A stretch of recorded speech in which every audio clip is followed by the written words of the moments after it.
So should we attempt to reintroduce red-billed choughs to the central south coast, by which I mean the area from Portland in the west to the Isle of Wight in the east, including the Isle of Portland and Purbeck in the middle. So back in, must have been the early 2000s, I was working as an RSPB conservation officer, and at that time 3 red-billed choughs suddenly appeared in Cornwall on the Lizard Peninsula, and one of my roles I was given when they suddenly appeared was nighttime kind of guarding of those 3 birds which were kind of hanging out in a sea cliff, roosting in a sea cliff at Lizard Point, and I would just sit in a Land Rover overnight looking out for lights, making sure egg collectors or anyone else didn't disturb the birds as they roosted in the sea cliffs there on the Lizard. And that kind of spontaneous reappearance of choughs has subsequently turned into a highly successful natural recolonisation of that part of Cornwall. So they've spread from the Lizard west around kind of Gwennep and the kind of West Penwith area along the coastline, Cape Cornwall, and then now they're kind of spreading up the North Cornwall coast. Really successful, and they're nowhere near saturating the habitat, so I think there's a lot of potential for the population density to increase of red-billed chough in Cornwall and for their range to increase, especially along the North Cornwall coast. What they haven't started to do yet, although there may be signs that they are beginning to do that, is to spread along the south coast of Cornwall. That might well be that because kind of west of the Lizard the habitat is a bit more fragmented. You know, if you look kind of west from the Lizard, the habitat is more continuous, kind of. If you look east, it's slightly more fragmented. So it may well just be that they've taken the most obvious route and basically colonised westwards and then up the North Cornwall coast. They haven't yet shown much signs of a sustained kind of range expansion along the south coast of Cornwall towards Devon and Proul Point, and especially not further east along the English south coast. That may well happen naturally, and so the question I'm really asking here is it worth us intervening to, being impatient and attempting to reintroduce red-billed chough along the coast? So, beyond or after doing those kind of initial nighttime kind of guarding of those colonising choughs, I didn't really think about choughs at all in terms of a candidate for reintroduction until 1998, when I thought, well, hang on a minute, how is habitat distributed along the south coast of England, and given they're not at that point colonising the south coast of England, is it worth thinking about actually reintroducing them? So what you have is Kent, the White Cliffs of Dover, good habitat, well, reasonably good habitat. Then you've got the Seven Sisters and Beachy Head, nice, really good habitat.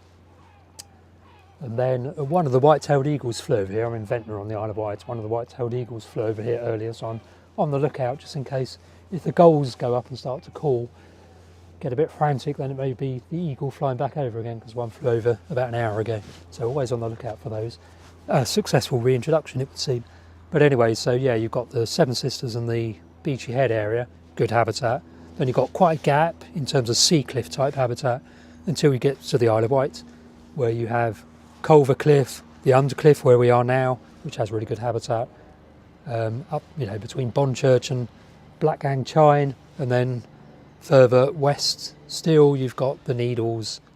You've got the Needles and kind of the Allen Bay sort of area, and then beyond that you've got Purbeck, which is superb limestone sea cliff type habitat with lots of feeding habitat, and you've got the Isle of Portland, which is a bit disturbed, but I think will eventually be occupied by quite a good chough population. They don't seem to mind active quarries if we go by Jersey's experience.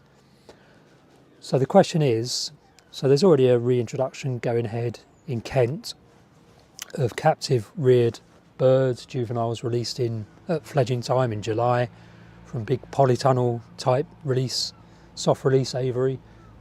So they're doing that in Kent, and I kind of joined in with the project planning workshops for the Kent project just because at that time in 2018, 2019, I was thinking about whether the Isle of Wight and Purbeck would be a good place for a reintroduction. So I joined in with those workshops.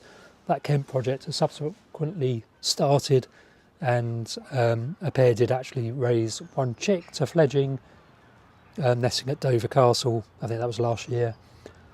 So that has kind of some indication that it may be a successful project. And in 2018, I went to meet the birds of Poole Harbour. So I contacted Lush, Mark Constantine, to ask him if he'd be interested in potentially sponsoring a kind of a feasibility study for chough reintroduction in this central south coast area between Portland, Purbeck and the Isle of Wight. And he said, yes, go for it. He'll support a feasibility study. Unfortunately, it kind of became quite clear that quite a lot of work was still needed to be done in terms of looking at the feasibility and also meeting with farmers and getting some improvements to habitat in place before it would be really good for chough reintroduction. And I think Mark was quite keen on kind of shovel-ready type projects. But in 2020, I believe, the Hampshire and Isle of Wight Wildlife Trust took pity on me, and they employed me in 2021 to conduct a feasibility study for reintroduction of choughs and soil buntings to the Isle of Wight. So I undertook those feasibility studies, and yesterday I recorded a video explaining why I don't think you should reintroduce soil buntings to the Isle of Wight, although up until 2023 I was very keen on pursuing a soil bunting reintroduction project. Soil buntings have recolonised as far as Purbeck, so you absolutely shouldn't do a soil bunting reintroduction. But I take a different view on choughs. So I undertook the feasibility study for the Hampshire and Isle of Wight Wildlife Trust on the reintroduction of choughs on the Isle of Wight, and subsequently the birds of Poole Harbour and Mark and others and the National Trust in Purbeck have also taken forward that idea and have been working on their own feasibility study for Purbeck, which is really brilliant. So, and I think we're pretty close now to kind of confirming that the area, especially Purbeck, also the Isle of Wight and probably Portland in terms of them eventually getting onto Portland, this is a good area for a reintroduction. And I had in my mind's eye when I did the feasibility study kind of a conservation breeding program where you would have captive adult choughs. They would produce and rear chicks, and then you would take those chicks and fledge them in large polytunnel style soft release aviaries into suitable habitat, and they would then go on to occupy the habitat. You would have them fairly habituated, I think, early on, that first cohort at least, because there would be no other choughs in the landscape, and you want to be assured that they kind of, get to know the landscape and can find food right at the very beginning. And by habituation, I mean do what the people did over on Jersey for their successful chough reintroduction, the Durrell Wildlife Conservation Trust, I think it is, which involves basically habituating them to the sound of a whistle. So you blow a whistle at feeding time, and then you put food down, and they work out that when you blow the whistle, that's when food is available. And basically, if you release them from your soft release aviaries and you blow a whistle, they'll come back down again, and you can give them appropriate food just to see them through the first couple of weeks, that first cohort, because there are no other choughs in the landscape from who they can learn where the food resources are, just to get them through those first week or two. And then you allow them to go wild, you stop feeding them. In my view, I think in Kent they're taking a slightly more hands-on approach. I would take a hands-off approach. And then in subsequent cohorts, obviously they would still be wild, or there would be wild choughs from the previous cohorts that have been released. So the new individuals you fledge each July thereafter for 6, 7, 8 years, they would have wild choughs in the landscape to learn from and to flock up with. So the methodology, I think, is pretty much proven. So Paradise Park in in West Cornwall, over many years, have perfected the kind of art of captive rearing of red-billed chough, and Wildwood Trust in Kent have taken that forward as well, and are now very expert at hand rearing, or not hand rearing. I mean, you can hand rear them as well, but having captive populations of choughs can rear their own chicks to supply reintroduction. So the question is, should we reintroduce them to the Isle of Wight or Purbeck? I would suggest probably yes.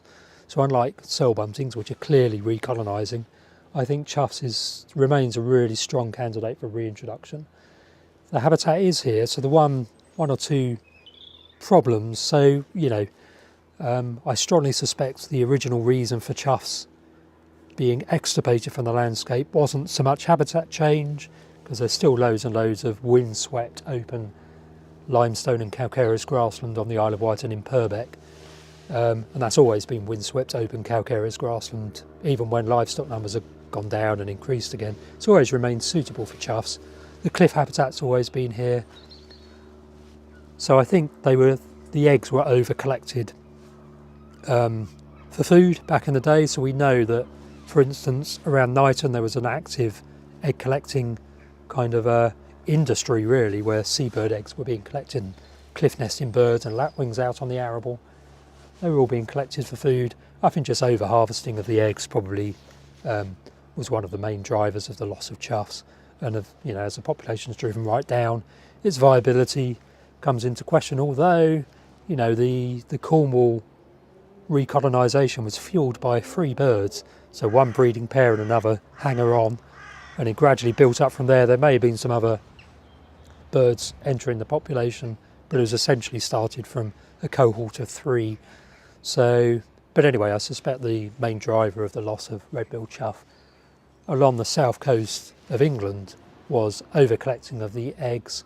Or more recently, a new problem that's occurred after choughs vanished from the landscape is the overuse of anti-parasitic drugs in livestock and the subsequent kind of contamination of livestock dung and the loss of ground beetles and other invertebrates associated with dung, which chough do like to probe into.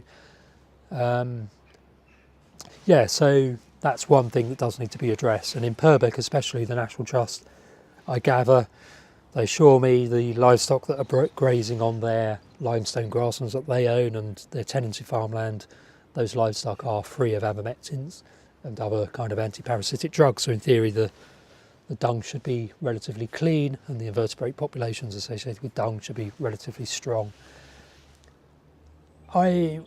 So on the island, as part of the feasibility study work, we did set up a farm cluster that did work for soil bunting and chough in anticipation of their return.